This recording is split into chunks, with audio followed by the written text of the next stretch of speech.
Two teams that are having completely opposite seasons meet up this Sunday in Santa Clara, California.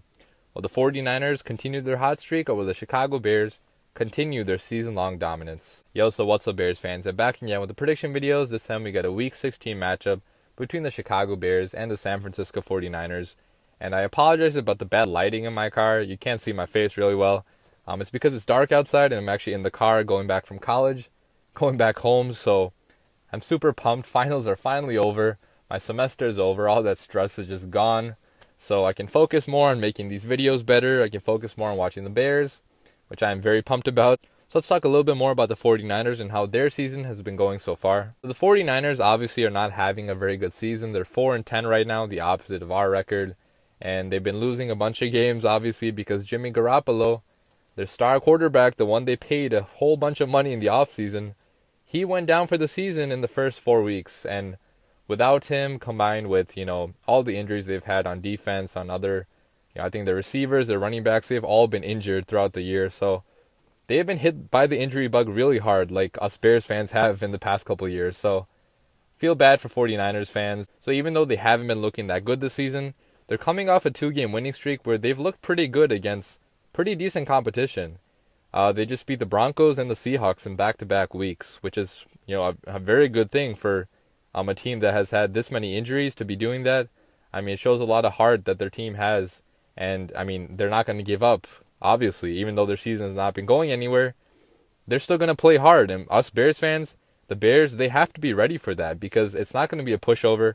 This team is going to fight for a victory, even if it's not as good as the Bears are, obviously. But the Bears, I really feel like they can put an end to this mini winning streak. From the Bears' point of view, this is not going to be a game that even compares in magnitude to the last two games. I mean, to go from facing the Rams on Sunday Night Football to facing the Packers to clinch a division to this game, it's not even close in importance or in magnitude. So the Bears, they might feel a little bit less a sense of urgency in this one, but I still think it's vital to try to win this one because we still have a very small chance at getting the first round bye. And even though it's a very small chance, we have to at least try to get it, because getting a first round bye in the NFL, it means everything to you, man. Because then you only have to win one game. Just win one game to go to the NFC Championship game. And I really feel like getting that first round bye, if we want to win the Super Bowl this year, it's going to be very helpful, obviously. But of course, we need a little bit of help to get the first round bye. First of all, we have to sweep these next two games without a doubt. And we have to get a little bit of help from the Saints and the Rams. The Rams have been looking pretty bad as of late, so maybe they can lose one somehow to the 49ers or the Cardinals. Looks very unlikely, but maybe. And the Saints, they have to lose their next two. So probably it's not going to happen, but if all three of our teams, if the Bears, the 49ers, or not the 49ers, if the Bears, the Rams, and the Saints all finish at 12-4, the record, the tiebreaker, goes to the Bears. So in that situation, we would be the number one seed.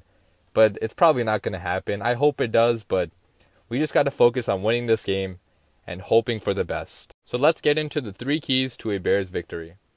Alright, key number 1 is going to be contain George Kittle. So George Kittle, if you guys haven't noticed, he's been having a pretty phenomenal season. A breakout season, really, for the second-year player.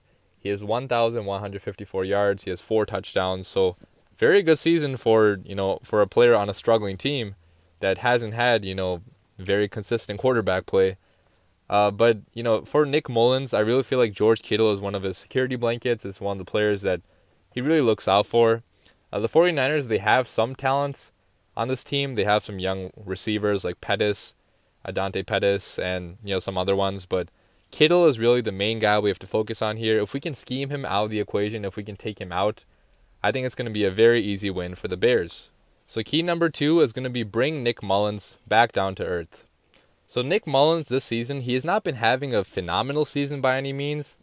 He has 1,754 yards. He has 10 touchdowns, 6 interceptions in 6 games. So nothing too spectacular. But for a undrafted rookie that didn't start a single game before the season and not having a very good supporting cast around him, I think it's phenomenal what he's been able to do.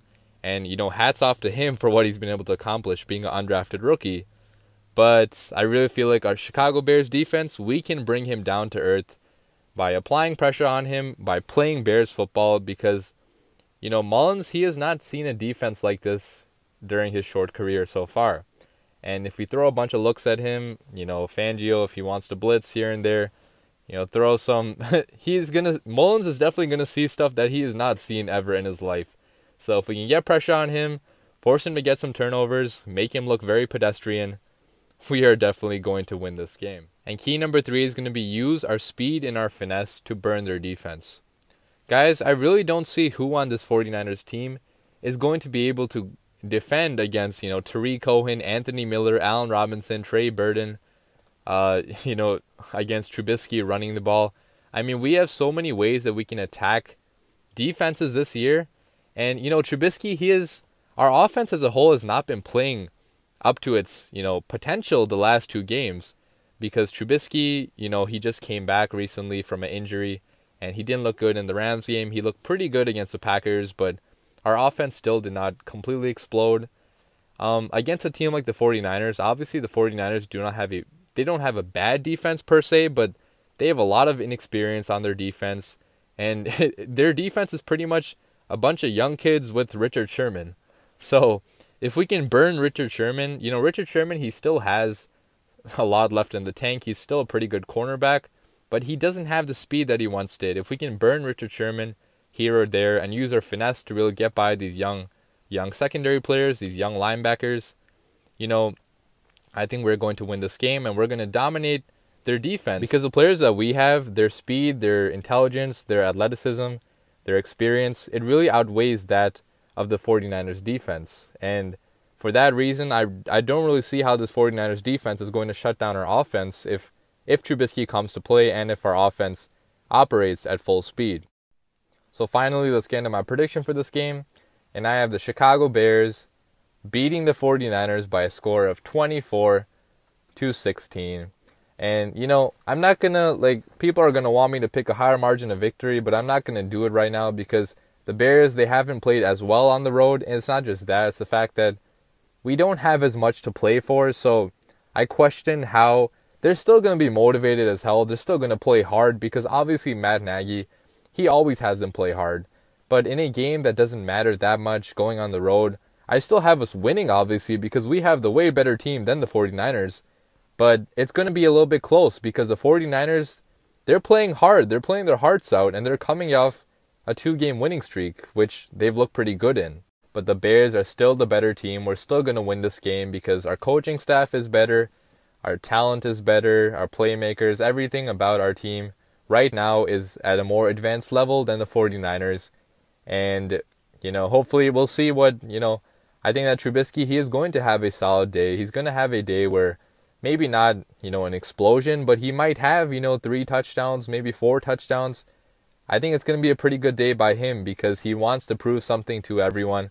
A lot of people are, again, hating on him, especially Colin Cowherd. I mean, if you guys look at what Colin Cowherd, and not just him, but other analysts has been saying, they've all been hating on Trubisky the entire year. He still hasn't proven them wrong somehow. So he's going to have a good game in this one. But the MVP of this game, I actually have going to Sherrick McManus. Yeah, obviously he's a sleeper pick, but Sherrick McManus, he has been doing a phenomenal job so far this year in Bryce Callahan's absence. And I expect that to continue in this game. He's the oldest player on the Bears team. He is the most experienced. He might have the most knowledge. I mean, obviously, being around for this long in the league, he knows some things that a lot of people on their defense probably don't. So, using his experience, using his, motivation, because he doesn't get this opportunity very often. So, I think he gets a pick or 2 in this game. He's going to play phenomenal. He's going to play lights out, just like he has pretty much in the 2 games he's played this season. And he's going to be the MVP of this game. So that wraps up my video. As always, leave your comments down below. Let me know what you guys think about the game, who you think the MVP is going to be, who you think is going to win, and so on. Even though this game isn't as exciting as the last 2, Bears fans, if you're going to this game, I know it's going to be a ton of you out there. Be loud, be proud, stand up for your team. And we still have to cheer for a victory. Our players still have to play hard because we still have a shot at getting the first round bye. Even though it's, it's this small of a shot, but it could happen. So 11-4, let's get it. Bear down.